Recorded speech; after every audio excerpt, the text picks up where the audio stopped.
Ashley, thanks for joining. I'm so happy to be here, Dan. Thank you. How are you? I'm fantastic. I Good. heard you spoke to my husband, so that's very cool. I did. I had a lovely conversation with Leon about Hank's Saloon, the movie. It's been, it's really exciting. Like, what a labor of love. I was a bartender at that joint for about 10 years on and off. It's also where he gave me his phone number. I don't know if he told you He that. didn't tell me that. Isn't that great? That's so cool. I'm sorry, I gave him my number. I'm like revisionist historying it. I gave him my number, which is that he just came out of another room, put his hands on his hips, like, what is she saying? I gave him my number, and it's on his office wall now. And I was so unsure if he knew who I was that I put my real name and then I put my roller derby name in parentheses. Um, because I was skating roller derby at the time, and that was actually how we met each other. So was he involved in roller derby? He was fronting a cowpunk band called Uncle Leon and the Alibis, and he had seen roller derby in Austin. And I started here in New York very early. I was one of the original sort of squad of Gotham, and he came to see one of our bouts. He then convinced his coworker to join. She then became my captain because she was a fantastic roller derby player, and we just sort of sniffed around each other a little bit. I For see. I see. And so I think I saw you on the documentary briefly bartending, right? oh yeah, yeah, And you also produced it as well, right? yes, I did produce it, which is I think one of the reasons why we were like, I shouldn't be a talking head on this. There are way more interesting people to talk to in the environs of Hank's Saloon.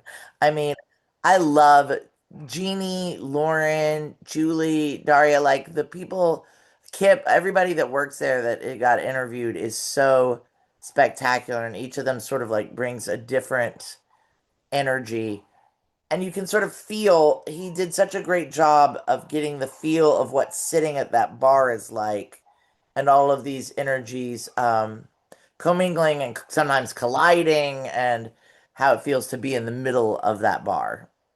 Yeah, and I think it really captured something. We talked about this at length, that how basically the bar, the Hank's Saloon, the whole thing seemed to be kind of like a Brooklyn or New York in microcosm. Yeah, And the yeah, way that it shifted through time, and you're just sort of witnessing this history of Brooklyn through the prism of this one place. right. Which I think is very New York, not to get too at the risk of getting too philosophical, which I think is really true about New York in general. I think New York can often be a reflection of whatever you're feeling at the time, because there's too much to actually have an objective perspective on any of it. There's just too much information to take in all at once. So you end up inadvertently sort of picking and choosing what you're letting in. So if I'm falling in love and I'm walking through the city, it could be the same walk through at the same time, an identical walk with identical experiences. But if I'm in love versus if I just got fired, those are going to be two what my senses allow in and register are going to be two completely different things. Whether you see the couples walking and the beautiful sky and the birds, or you see the trash and Yeah, he smells, all that sort of stuff. I think it's all really subjective. absolutely. And we touch on this in our conversation that Hank's could have been a place of refuge for certain people, a safe place for certain people, or a dangerous place for other people, depending on what your perspective was. I agree. I really loved Julie was very excited about having a largely female and female identified staff.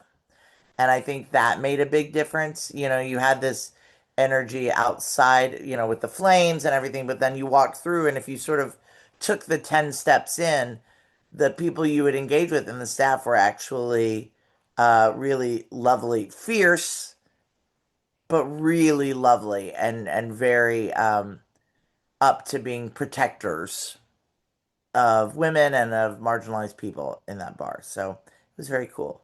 How long have you been acting?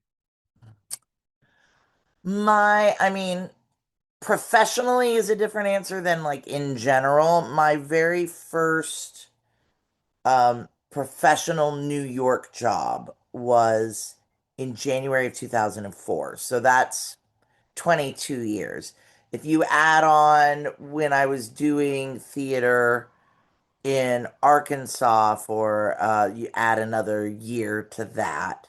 And then if we talk about when I first started acting in like children's theater and things like that, then I was 10. But I took a sort of big chunk of a break in there from like 17 to, well, actually, I guess that's not even true. Um, because I did act in college at Barnard. Yeah, on and off since I was 10, but I've been working professionally for 22 years. And you grew up in Arkansas. Yeah, Little Rock, Arkansas. Indeed. And so you came to New York for school initially? I did. I came for Barnard. I think when I was 17, I was so in love with New York. I mean, like obsessive crush level love with New York. I had visited when I was 13 and I was just like, whatever I got to do to get there, whatever I got to do, I don't care. I'm gonna apply to a bunch of schools in and around in New York. And the best one that lets me in is the one I'm going to. I don't care if it's for me. I don't care. I don't care about class size. I don't care about what they do. Like I'm going. And so I ended up at Barnard, which was not a great choice for me. It's a great school. It was just, I was really ill prepared. It shouldn't have been where I went, but I did, and I quickly got overwhelmed. I got depressed. I guess I did 3 semesters there. So it was like halfway through my sophomore year. They said, you have undiagnosed ADHD and you're also very clearly depressed. So, like, go and work this out and then you can come back. And so they never really formally kicked me out, but I never went back. I went to Hendrix College.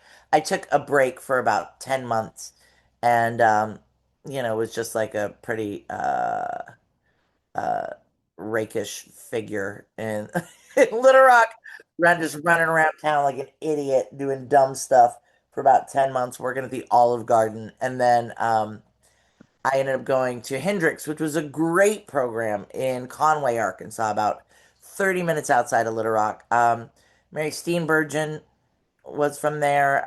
It's where I learned about Meisner technique, which I then followed to the neighborhood playhouse in New York after graduating from Hendrix in 2001.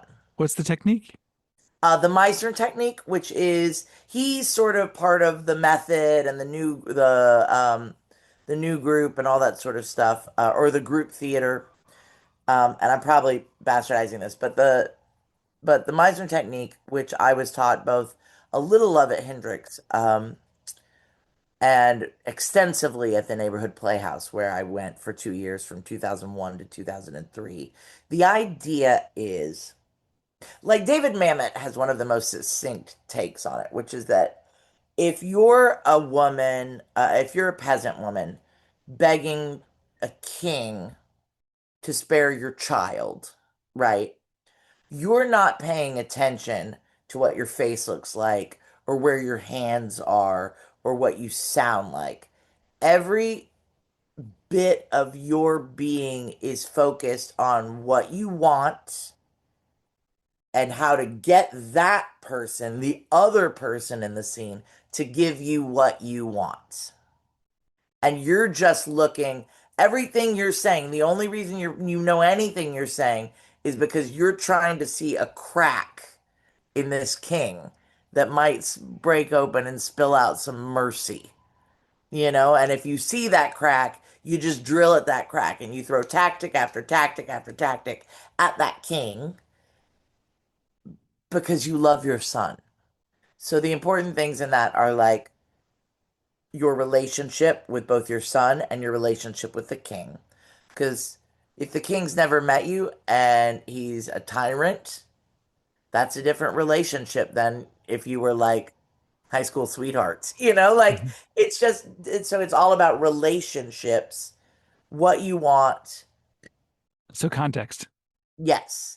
Yes, but it's all like moment to moment, right? Like I have to truthfully respond to what I see the king doing. whoever's playing the king, right? Like if he remains stony faced, then whatever the text is, I will deliver it a different way depending on what he's giving me. So you can't rely on every night it's going to go this way. It's all about the pinch and the ouch, right? Like I pinch him, and if he doesn't do anything, maybe I pinch him harder, maybe I give up, you know what I mean? But if he gives me an ouch, the quality of the ouch is then do I apologize? Is he like, ouch? You know what I mean? Like, how is it playful? Is it, it's gauging behavior and then responding to that behavior. And what it does is it takes all of the pressure off yourself. You know, you don't have to, the idea of looking sad is like, like it's just super antithetical to, we're not, it's not about feelings. Is it more about embodiment? It's about action. It's Hmm. about behavior. It's about reading someone else's behavior and then responding in a way that gives them something to read so that they can play too, you know? Um, so it really lives in this moment. Like Meisner actors were so obnoxious. Um, we love stuff like when somebody drops something or someone sneezes. You know what I mean? Because it's like, oh, all of a sudden that is like an irrepressible, utterly human reality that we now have to deal with. And so we love the unexpected in scenes because it gives us a new pinch, a new thing to play off, you know? Um, it's really fun when I've worked with actors who are super into Meisner. And the older you get, the more you sort of like other tools, you accumulate other things. So it's not like I'm always pulling the same tools out of the box. But Meisner is something that whenever I feel sort of adrift, I can just come back to like, what am I seeing in front of me? How does it affect what I want? What do I need to do to navigate that? And Hmm. try and am I interested in controlling that situation? What are the external factors here? You know, but when you're playing opposite another Meisner actor, it's really fun because you're just like, see you out there. No idea what's gonna happen. That's Can't good. make That's any good. promises. That sounds really fun. It sounds like a really creative way to approach Yeah, acting. it's a play, not a struggle. You know what Yeah. I mean? Like yeah. So, oh, wow, I missed plays. Uh, Well, what interested you in acting from an early age? ooh, that's a great question. I remember the first laugh I got. That was a big thing.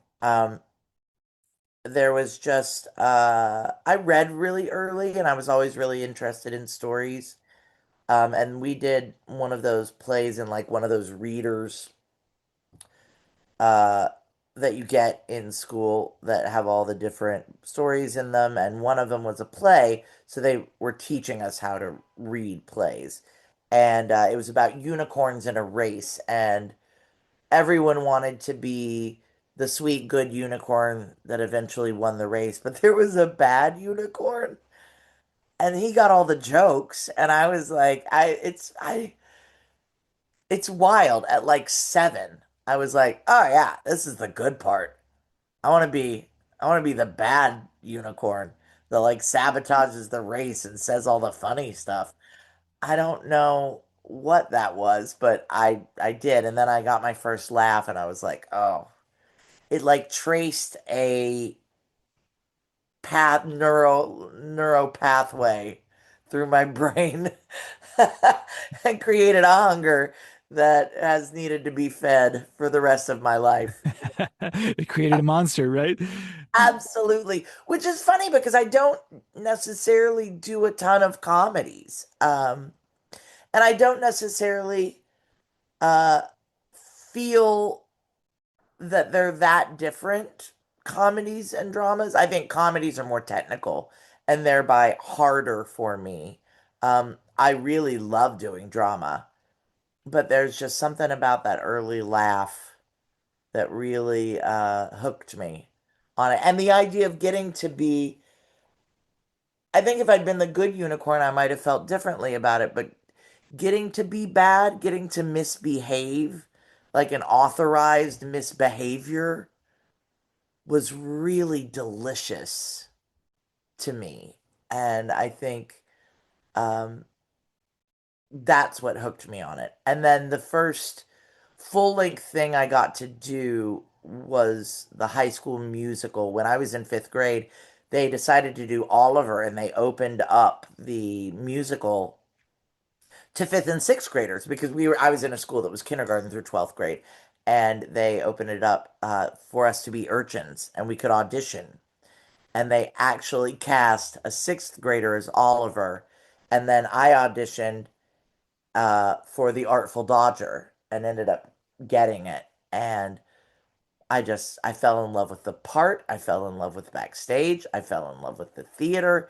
I was hooked. And then I started doing uh, summer theater courses in my town, downtown, which was Little Rock is really segregated, both racially and financially, socioeconomically. And we were on one side of town and the theater was on the other side of town. And I got to make lifelong friends and sort of get a sense that life was more than this pretty sheltered existence that I was living in West Little Rock at the time. So it's a way to connect with people in real life as well. Yeah, absolutely. Oh, yeah. The best jobs are rarely about the material you're doing. It's really about the collaboration between people, uh and the best jobs are like theater camp. I'm on this show The Gilded Age on HBO, and it's 1880s New York, and it just we're filming the fourth season now, and it's can I curse on this, Dan? Please. It's Sure. fucking theater camp, and it's the best because it's all these like people that came up in theater, and they are really used to working collaboratively and having to keep that sense of play alive day after day after day after day. And so everyone's just the nicest, and everyone's weird in their own sort of unique way, and it's tremendous. And that is just, it's a brilliant show. Oh, we have People so should watch much it. fun, Dan. It's just such a good show. We have Tell me about it. oh gosh, it's so much fun. Season 4 now, and our tagline, our sort of internal tagline, which was came come up with by Travis, who is a member of our crew. He keeps saying four will get you five. In as far as seasons go, four will get you five, and we just keep hoping for it because we've been on the verge of cancellation. Really? I'm Like surprised. every season. Well, it took us a minute to find our audience. And then I feel like with season 3, like we did not know if there was going to be a season 3. It was a big question mark. And I think a lot of people signed on for season 3 thinking, okay, I want to be with my friends and we're going to wrap this up because it was so nice of them to let us have a third season. It's so nice. And then um, we just really found our people, and the online community, the gays queer community really came out, which was super helpful. Oh, my loves. And so then all of a sudden, all of these knots that had been sort of, all of these loose ends that had been tied neatly into a bow for the end of season 3 are being rewritten to leave the laces out because now a season 4 is in the cards. And So you're it's working on season 4 now. yeah, we are. And I was just thinking about how, I mean, it's everything. The crew is extraordinary. I mean, I could talk about the costumes for 20 minutes. Beautiful. Um, Not just that they are gorgeous and that they are period appropriate and they are exquisite works of art in their own right, but also as a fat actress, and that is a term that I use. That actress. No, I'm just kidding. Fat. Fat is a term that I use, and I invite everyone to use it about me. I just think that it is a. I don't want to get too in the weeds of this, but fat is a value neutral term. It is not a negative term, and those who think it's a negative term and use it as a negative term are mistaken.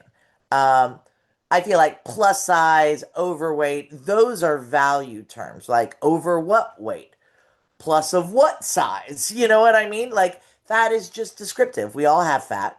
Some parts of our body are fat and some are not, and I'm fat. I don't, I think that is a benign descriptor.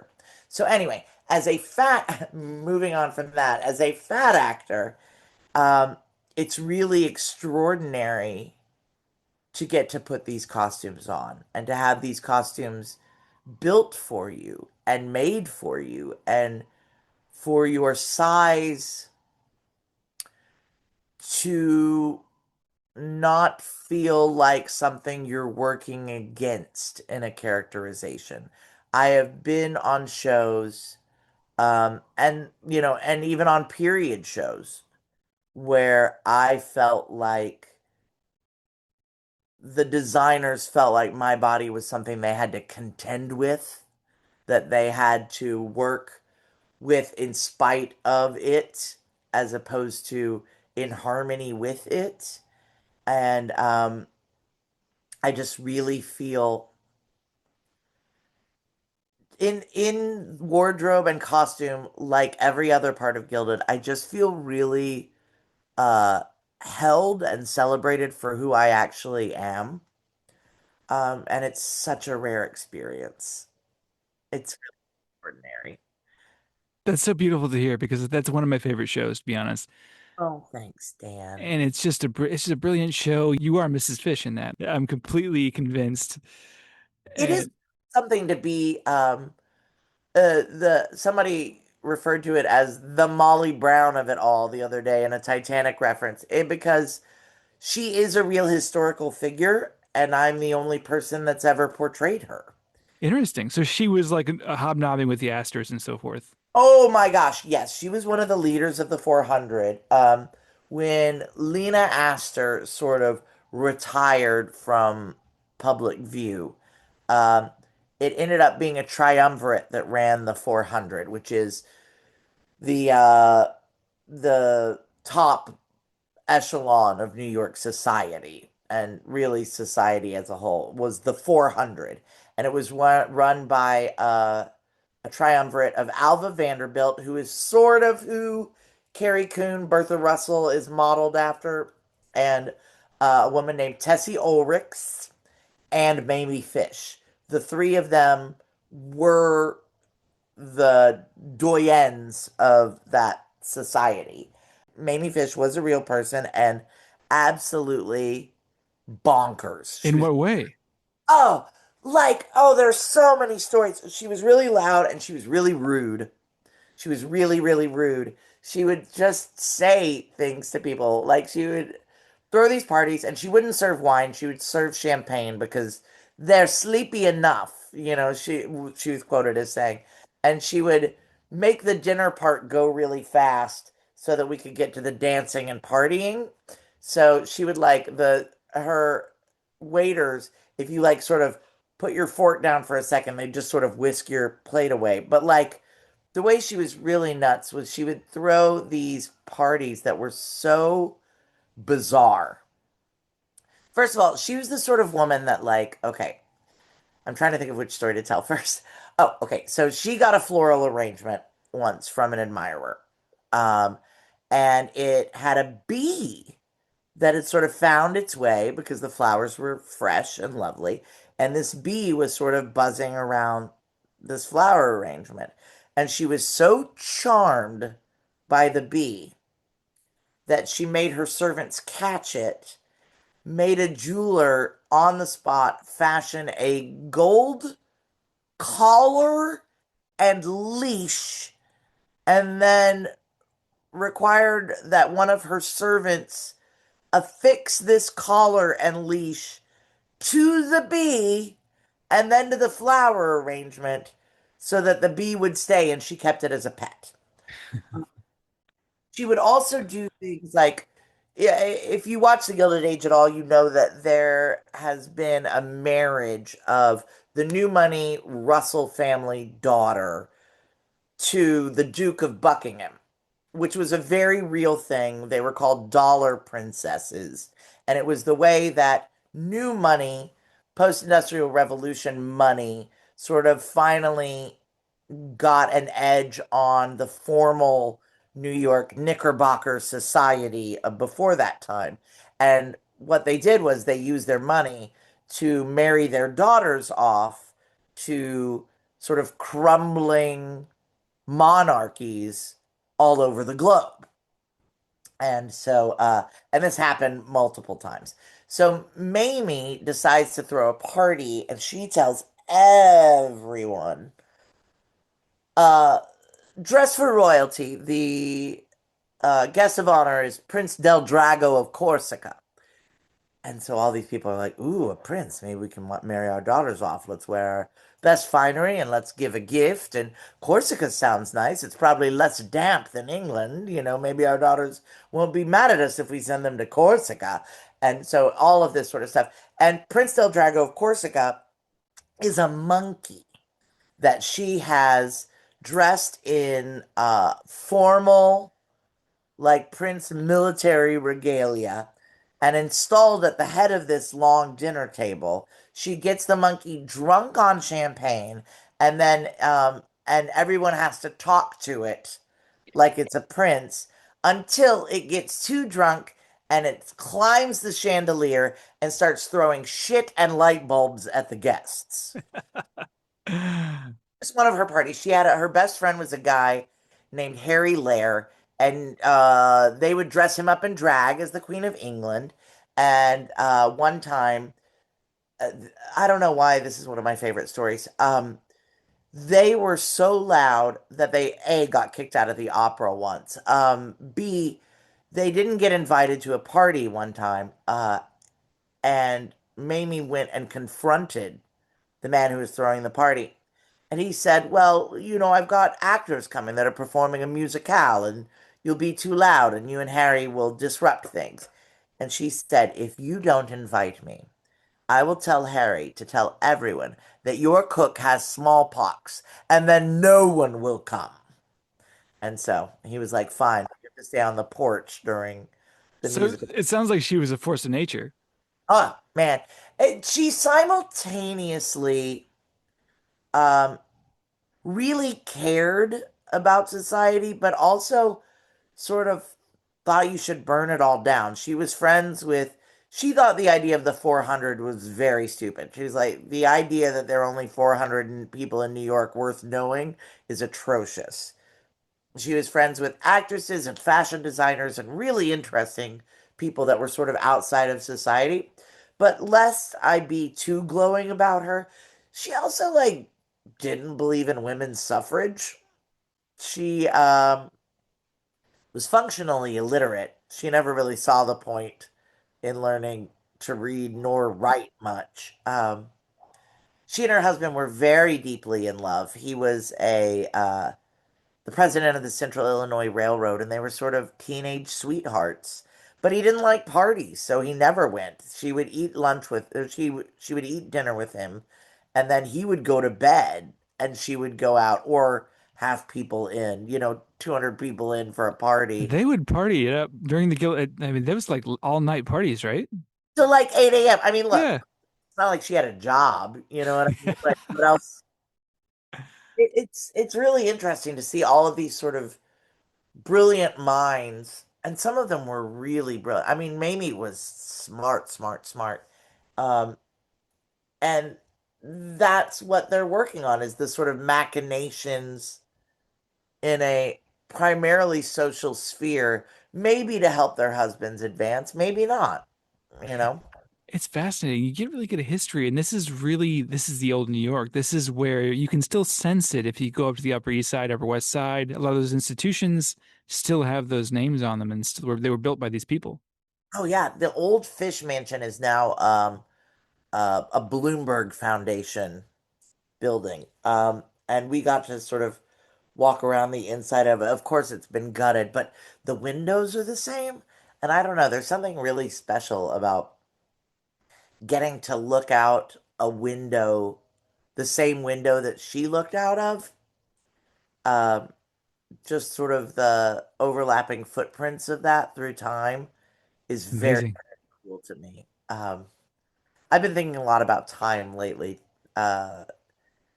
It's just interesting to me, the idea that past and present and future are all a construct that we utilize, but that doesn't really necessarily have significance in certain metrics. So like if I'm stepping in the same places that she stepped, 150 years ago, oh, it's just pretty cool. Physicists now are starting to see that we see time in a way that's not accurate at all to how it actually works, you know? Right, right. And so, Then we wonder things like, oh, so if there are ghosts, do all ghosts have to be from the past? Are we encountering future ghosts? yeah, I encounter the ghost of myself.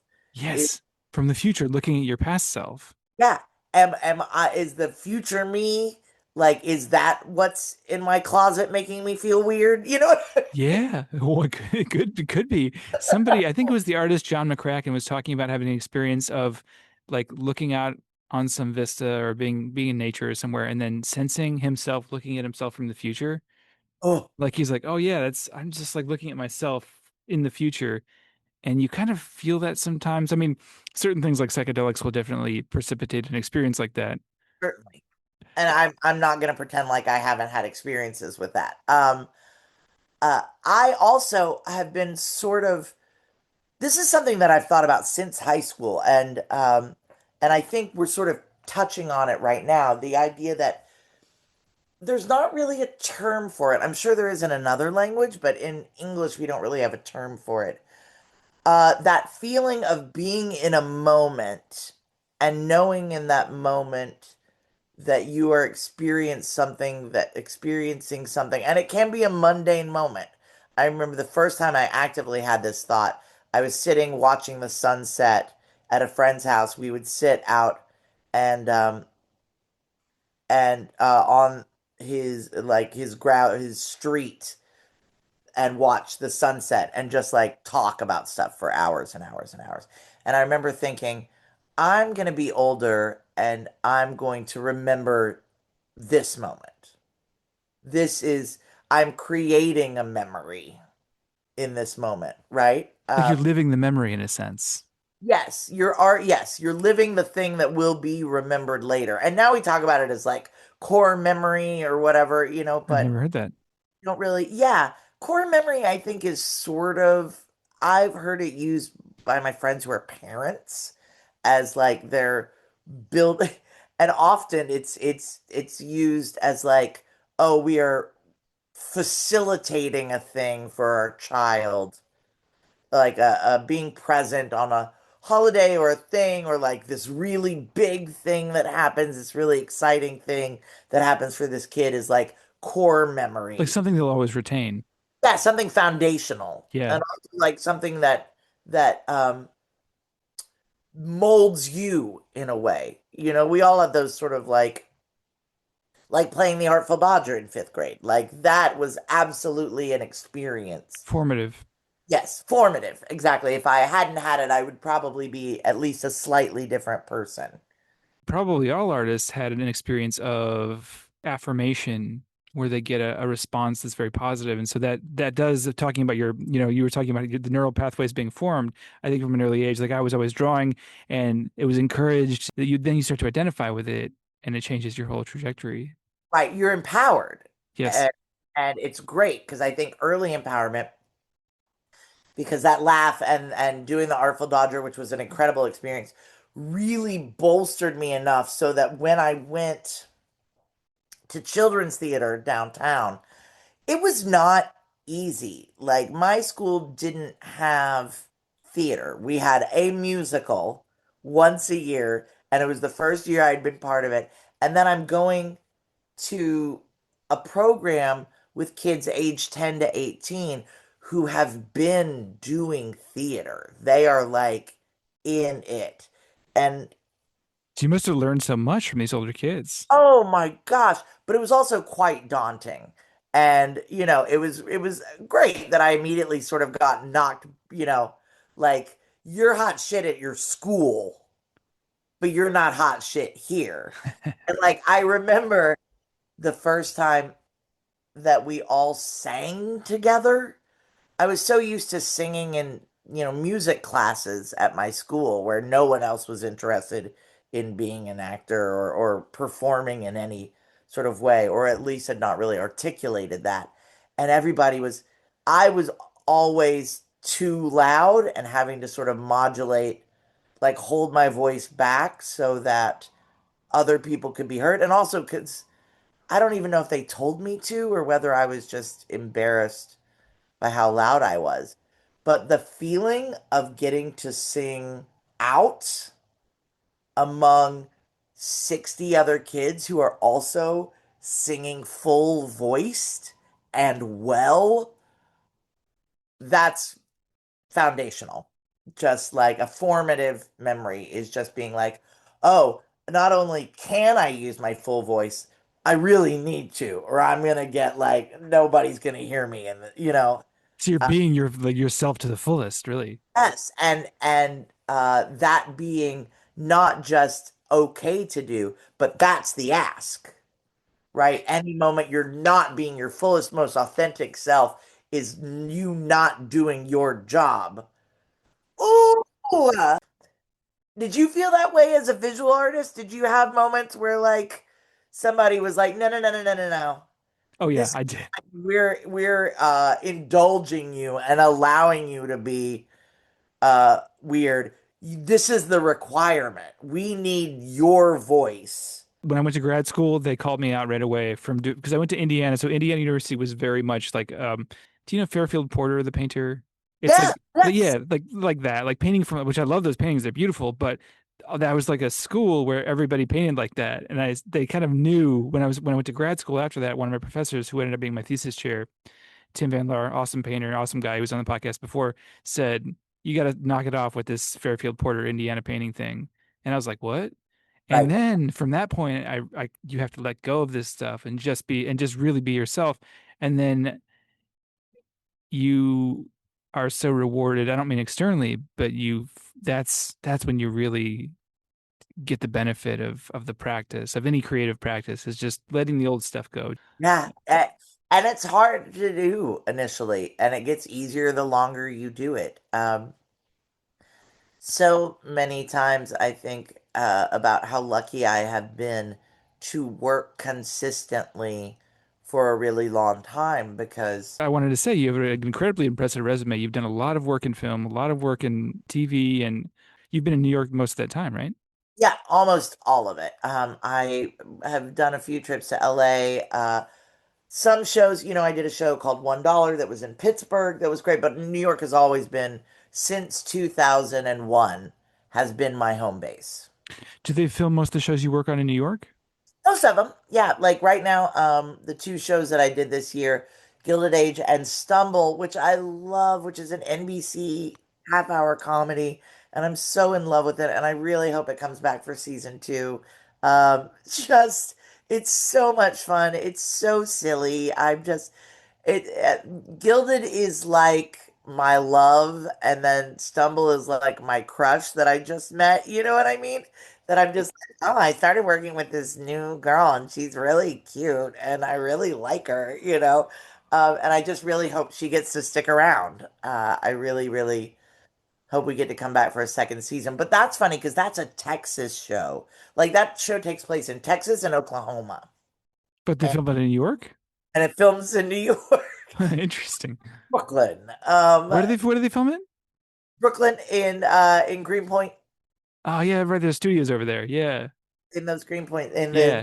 studios at Greenpoint, and it's just funny because yeah, it's just it's so odd that they put a show uh from a place that would be relatively, I would think, cheap to film I think. in one of the most expensive places to film in the nation, you know? I don't get it.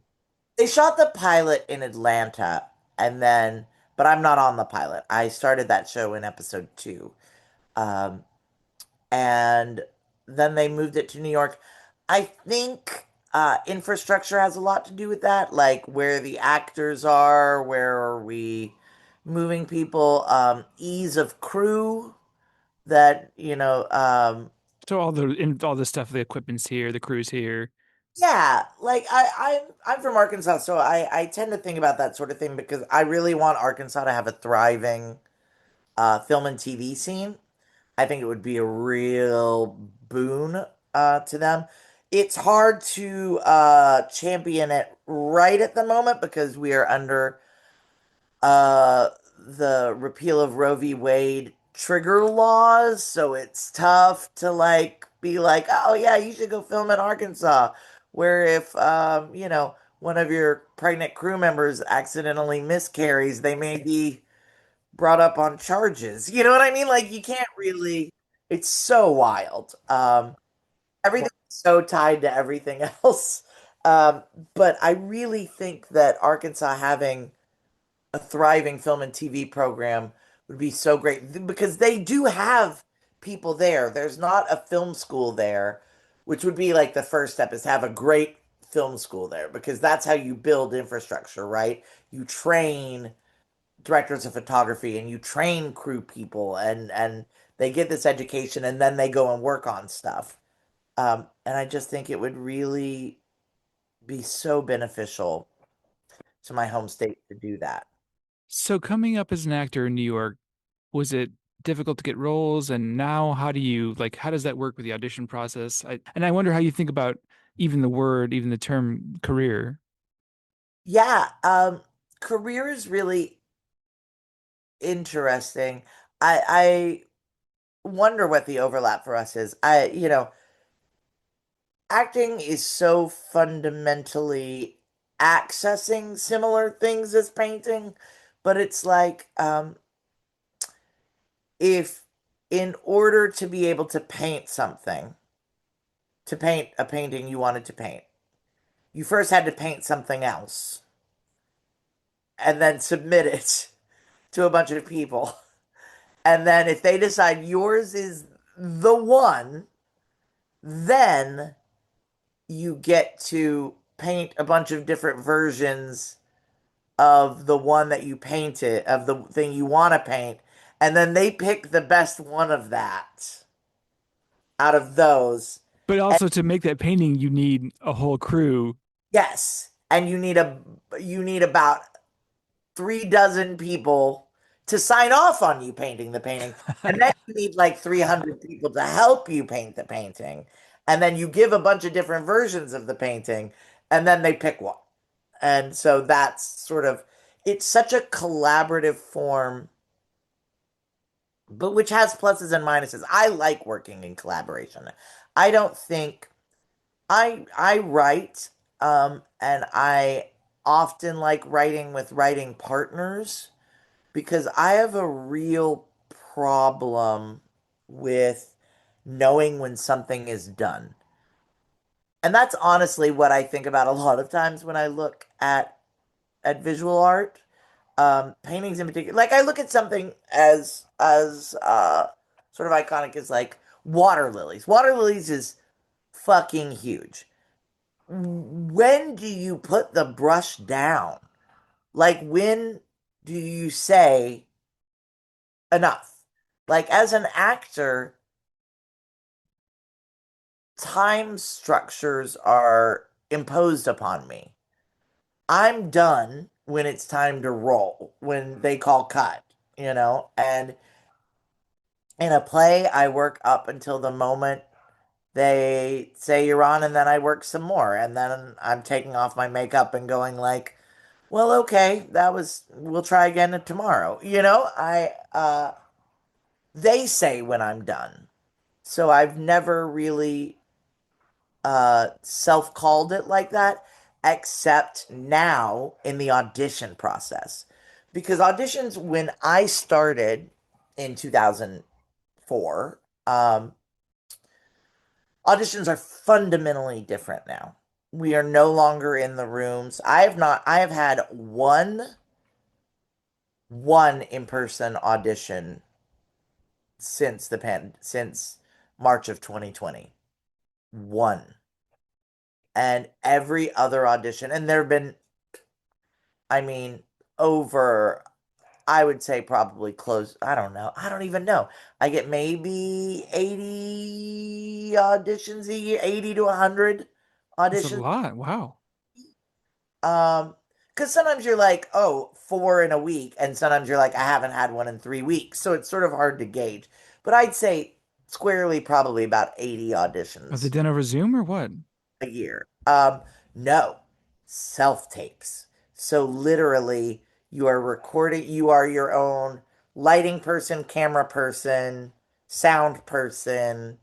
And so now actors have had to learn this bevy of technical skills, or you end up paying somebody $150 at something like, there are specialized places where you Mhm. go in, and and I see the appeal because they give you feedback.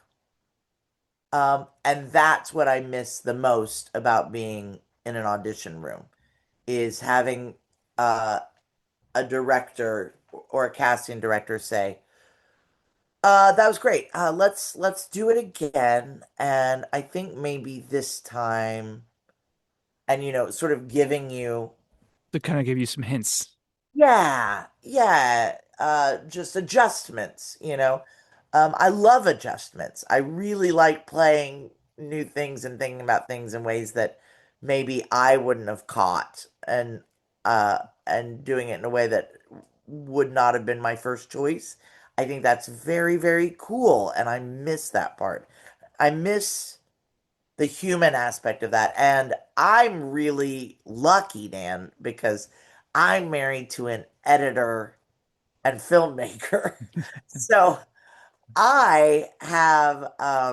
we invested in a pretty nice camera years ago, which is now an older camera, but it's a pretty nice camera. And he's so great about being, uh, knowing like it gets us opportunity. So he's filming every audition I do. He is taking it into his editing bay and color correcting and putting the razzle dazzle on it, Nice. sending it back to me so I can send it to my agents. Um, I'd be so screwed if it weren't for that. The couple of times that I've had to audition when I'm on the road and Leon isn't with me, I could feel my agents being like, "So, when are you back in New York? Like, maybe we could just, maybe we don't send this one. Got crazy shadows all over your face. Your lighting is terrible. Maybe we wait until you're back with Leon, and then we'll redo these. If they accept it, they say we want to see you in person, or how does that work from there? Oh yeah. So Leon just came out of his office and said, "I'm available if anybody needs self tape." He's really quite good at it. He sets up pretty easily. He's amazing. So yeah, so the way it works when you have an agent or a manager is that uh every this part is actually quite cut and dried, and I think people don't realize how cut and dried it is in general. There's a thing called the breakdowns, and that are generated by breakdown services. And breakdown services are subscribed to by agents and managers. So every movie, every TV show that is casting sends a list, unless there are direct offers to stars, and those happen somewhere else. Most of the main roles and all of the supporting roles are going on to breakdown services. So, a project, if I'm making a movie, and let's say I've got Adam Driver attached, I've talked to Adam Driver about it. He's in. Now we just need to find everybody else. I make a list. The casting director that I've hired for the film makes a list of all the characters. They send it to breakdown services. The agents access that and then submit the actors that they think out of their roster would be best for that role, right? And they don't abuse that because they have a symbiotic relationship with the casting director, right? If an agent's just like throwing their whole roster at a show, quickly there will be a crisis of confidence and the casting director won't even look at their submissions. So there's a natural governor on that you want to just send the actors that you think really couldn't really knock it out of the park, right? So the agents submit, the casting director looks at the 10 people that the agent submitted for different roles and says, "Oh yeah. I'd like to see this one and this one and this one." And that's when we get the audition. So the casting director takes the submission and goes, "Yes," and offers an audition. We make the tape, we send it in, and sometimes it's casting right off of that. And that can be 2 days later, that can be 2 months later. Some of the biggest roles I've ever had didn't even have a callback. It's wild. And some of them were smaller, and I had three. I've had four callbacks for things that I then didn't book. Um, and then it can go a million different ways.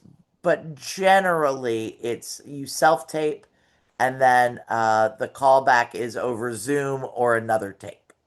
Got you. Have you seen some changes with AI, the way that's changing writing and so forth? And how is technology changing basically the industry in your view? That's a great question. I think that we are. I have not had any personal experiences with AI. I have not been asked to body scan. I have not been asked to sign over uh, digital likeness. I do see where the contracts are, and I think there's a lot of fear around it, which I think is warranted. I think we don't actually know what the impact of AI is going to be. I don't think that it makes a particularly good product. Anything I've read AI generated scripts, none of which were submitted to me for work. You know what I mean? Nobody's been like, "Will you be part of this? Will you perform this AI generated script?" But I have read them and I think they're dreadful. I think my concerns are not only will actors be replaced, but I think that what scares me is that if we no longer need actors, then the entire structure around how we make film and TV, it's not just going to put the actors out of a job, it's going to put everyone else out of a job. Because if you don't need actors, then you don't need people to light the actors, and you don't need people to costume the actors, and you don't need people to put makeup on them, and you don't need people to do their hair, and you don't need teamsters to drive them to set, and you don't need trailers, and you don't need crafty, and you don't need catering, and you know what I mean? And you don't need gaffers, and you don't need grips, and you don't need camera people, and it's just an entire industry, just goes utterly under, and I don't think it's for a good reason. I would say that we're coal mining, but coal mining had inherent risks and was inherently bad. for the planet and for the people that participated in it. I think that um, the arts are the opposite of that. It's so puzzling to me that we were pitched robots or artificial intelligence as like these are the things that are going to make living easier so that you can write poems and paint paintings and embrace your artistic side. So why the fuck are we farming that part out to the robots? That's the good part. And I know why. I know why. It's because we're not doing it. Corporations and the people and the billionaires that own corporations are doing it because they're not interested in the perspectives of artists and they're not interested in that uniqueness that you and I were talking about that's so cherished and so precious and so wonderful. That is just a speed bump on the way to a bottom line, you know? It is just something that gets in the way of a payday. And when you don't value it, of course you're like, well, let's eliminate that. But it's the whole goddamn point, you know? Not just to art, but to existence to me. Like expression is a cornerstone of what I believe to be beautiful about us as a species. And I just think taking that away to give it to robots to do is just fundamentally one of the worst decisions we could be making. I think that people that are in the positions of power and controlling the machinery behind this don't really, not all of them, of course. I think some of them have good intentions and so forth, but I think people don't really understand because it's unquantifiable the importance of art and the importance of creativity and what that actually does. It prevents the culture from stagnating. It seems Yes. so important. It's so necessary, and I, it keep. yes. Keep going. Keep Oh, going. please, Keep please, please, no, no. I was just thinking, eh, I had several thoughts occur at once, and it's sort of, it, it's the art, it's the cultural and human version of that. I can't believe I'm quoting this. That hilarious Meryl Streep monologue in The Devil Wears Prada, where she's like, "You're wearing that sweater, and you think you're wearing a blue sweater, but it's not just blue; it's cerulean." And it's and about how all of these people made decisions in fashion and art, which then led to her buying this particular color blue sweater at Target or whatever. And it is like art is a mover of culture and also is in America for sure the nation in conversation with itself about what it believes. I taught a class years ago at NYU on at Stone Street Studios on sitcom acting, and I would encounter every year a couple students that were sort of rolling their eyes at the idea of sitcoms, as a form. And I was like, that's fine. Sitcom will do just fine without you. You don't have to be part of it. They, It's they were too serious for it, huh?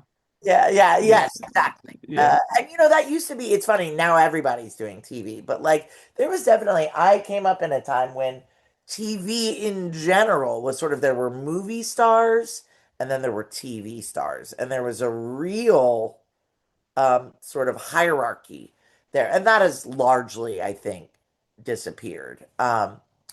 But uh, I would say, well, that's fine. You don't have to participate, but it is how we move ourselves forward. In Arkansas, I can guarantee you that I know a lot of people who the first out gay people they encountered were on Will and Grace. the idea of um, the Cosby Show, and before that, the Jeffersons, the idea of like black wealth and concentrations of, the people that lived in sort of all white echelons in the middle of the country, which is how I grew up. Like there were, in 1,000 people at my school, kindergarten to 12th grade, there were maybe 7 people of color in that entire fucking school. Um, and to see the Cosbys was to say, okay, this is not something, these people are not people that I encounter. But Um, it's possible, but it's a right? That thing because I wasn't even seeing black people by and large. So the Cosbys were my understanding, were the first black people I really encountered as like, in the early 80s. Um, and like the Brady Bunch, uh, Mike and Carol Brady sleeping in a bed together. They were the first television couple to sleep in a bed together. They had always slept sort of separate, like it was like separate twin beds. yeah. Wild. Roseanne, as problematic as she has turned out to be, I think Roseanne not only sort of brought the Midwest, with Midwestern humor and engagement to people across the globe, also, those were two fat protagonists that were deeply in love. Like Roseanne and Dan Connor were so in love and so like 100% there for each other, there for their families in a working class household. We're presenting, people get so in their feelings about how lefty the Hollywood is or the entertainment industry is. But like the arc of history bends towards progress. And I think at some level we have to nod to sitcoms to pushing that along. Not all sitcoms, I will say, not all. Like even Modern Family, right? With like Jesse Tyler Ferguson, and like them having a child adopted, an adopted child that they love very much, and we get to see that couple parent. Seeing gay couples parent is really exciting, and we just do it. We do it over and over and over and over again. And I've always felt a distinction.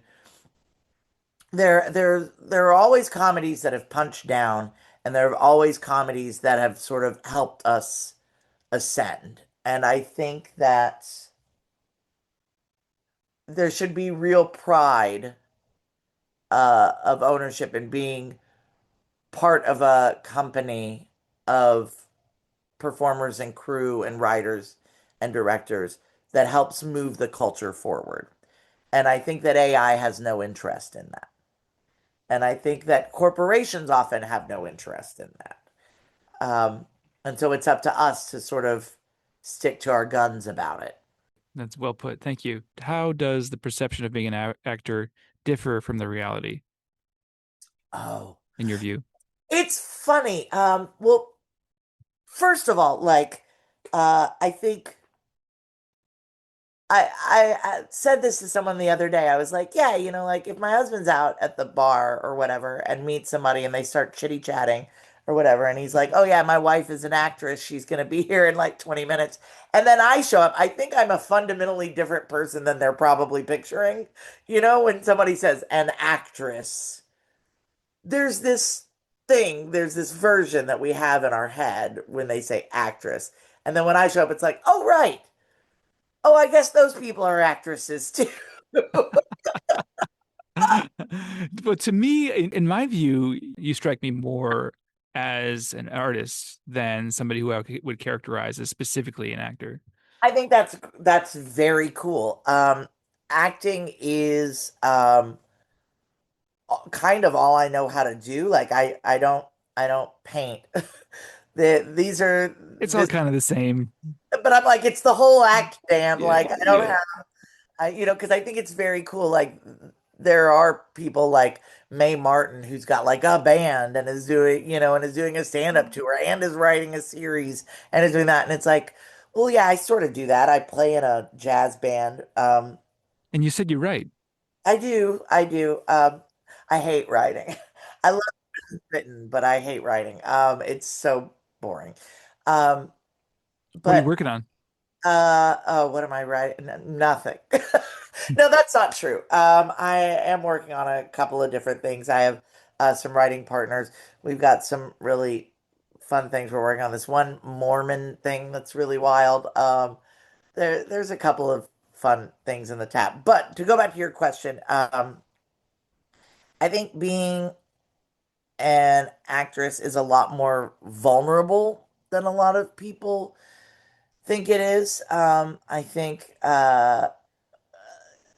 you have to be sort of self-aware about perception of, you know, I think a lot of people don't think of an actress, they think of an actress, and the idea of that there's some sort of like either sex pot or ingenue or grand dame sort of like identity that's sort of layered on top of it, and an expectation of how you're going to be treated or received.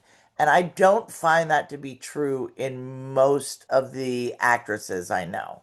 I think being an actress is a very uh, vulnerable act. It's an act of reception. You're not saying your own words, you're sort of taking on something and making it your own, but it is inherently not your creation initially, and you have to make it your creation. So it is a receptive act above and beyond, but it's also like you have to trust that it is your face saying those words, and you will ultimately, if the words are bad, you're ultimately going to be the one that gets called on the carpet for it. You're on the So, line. yeah, Yeah. exactly. Um, most of the actresses I know have a deep understanding of public and private persona, um, and that is by necessity. I think the more public facing you get, the more people feel entitled to your time and your energy in a way that They feel like people, they know you. They come up to you. Yeah. yeah, and I think that's kind of cool. I'm at the place where I think it's really cool. When people recognize me, I get more excited than they do. But I think people don't understand. The one thing that I think they don't understand is that it is much more of an internal process than anyone realizes. That a lot of it is like figuring things out from the deep well of self and figuring, taking a line and going, okay, in the deep, dunking it in the deep well of yourself and going like, okay, what does that dry out to be? And then sending it off into a scene where it's bouncing off all these other characters, you know? That made any sense? I felt like that was a really garbled, Thinking about the way you talked about the Meissner technique, yeah.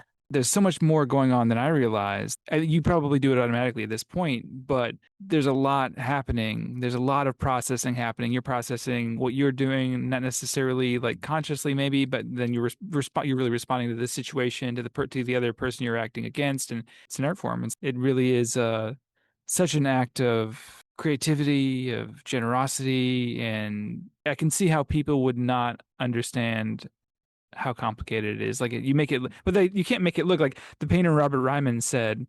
It can't look like you're suffering when you make art. When you make a Yeah, painting, right? yeah. And I mean, I think you've really hit something. Sanford Meisner said, I'll answer your quote with another quote, which is that Sanford Meisner says it takes 20 years to be a good actor. Uh, because a lot of it is um, just the conscious becoming unconscious. I think you're probably at a point where um, you're starting something, and I don't know if it's about like the thickness of a line, but there's certain things that you no longer think about. You jump ahead to it's like this, and you know how to do that thing. You're not thinking about how you're holding the brush anymore or Yeah. whatever. Yeah. You You know don't think about mixing the color consciously and all that. you just know that's how I get to that. And I think that as a young actor, I really resented the 20-year conversation. And now I totally get that I'm just it's I'm not skipping steps. I'm doing them. I'm going quickly through them to get to the meat of it because I know how to do them now, you know? And so sometimes I feel like I'm working less, but it's really I've just internalized those steps. I think it's a good example of a microcosm of this is playing Tetris. Once you Mhm. understand the game, then you don't think of it. Actually, they've mapped the brain while people play Tetris. While they're learning it, they're forming all these new pathways, and they're showing all these great, mental benefits and stuff like that. But once you understand the game, those things stop happening, and it becomes unconscious. Oh, You that's just so do it. Yeah, interesting, right? Once you internalize that it's like the L has like a two block yeah, space in between it, and then like the yeah, right. yeah. That you You know all the moves. yeah, you can fit the square under the L, like yeah, Yeah. totally. Totally. Yes, exactly. And so now I don't necessarily have to like go through and write down like what is my relationship to this person? What is my thing? I automatically seek it out You just feel it, right? and you just get to where you want and you start reading for that. And I find now that when I read scripts and I go like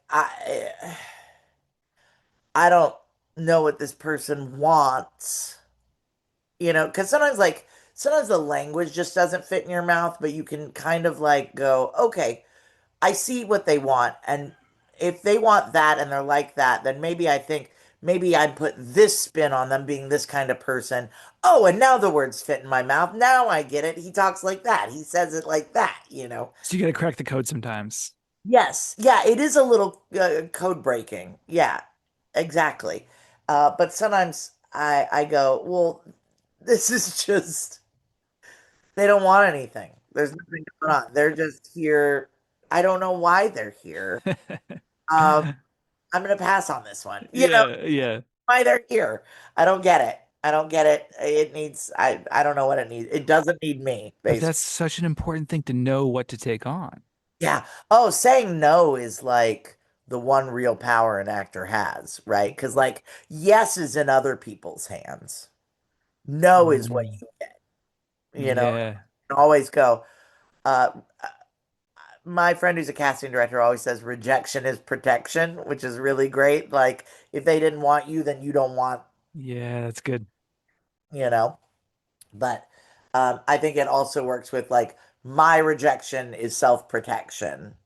If right, and I have to do that because sometimes you really want to work, and uh, I'll get a script where I'm clearly being used like to make a fat phobic joke. You know what I mean? Like that shit happens all the time.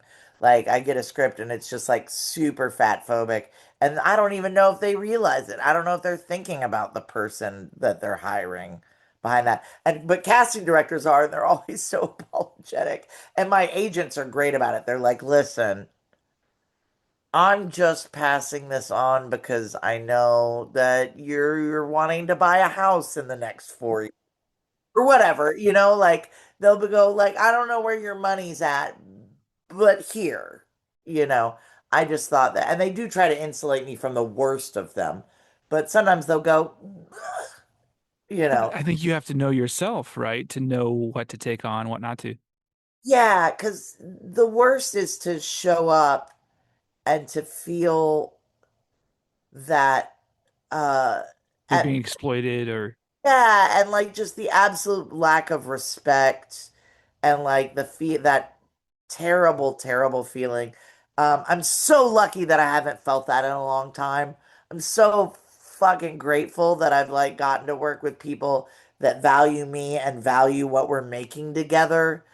Like, I'm just the luckiest gal in the world, Dan. It's crazy. And it sounds like you're working on great stuff right now. So maybe you could talk a little bit about stuff you're working on right now. You've got a couple shows you're working on. Gilded Age, of course, season Yes, 4. Gilded Age season 4 is taking up all my time right now, and then we're really hoping for a Stumble season 2. Um, there are a couple of projects, like indie film stuff. Like there's a film that this guy Damon Cardenas wrote that I really love, that I'm really hoping we get to make in the next couple years. I'm working on a few scripts. I'm playing in a jazz band with my friend, yeah, Eric, at Lowlands the first Monday of every month. And I post about that on my Instagram if you ever want to see it. So people can find you on Instagram. Yes, yes, Ashlie. It's got a lie at the end of it. Ashlie, basically, is how you spell my name, Atkinson. Um, I think there's an underscore in the middle there, but yeah. Amazing. Well, I greatly appreciate your taking the time today to have this conversation. It's been such a thrill. Dan, thank you so much. I talked your ear off. We could talk for longer yet, and I hope we'll do a part 2 in the future. I would love that. I have so many more questions for you too. Oh my God, amazing. Let's do it. Well, before we go, is there anything else you'd like to add?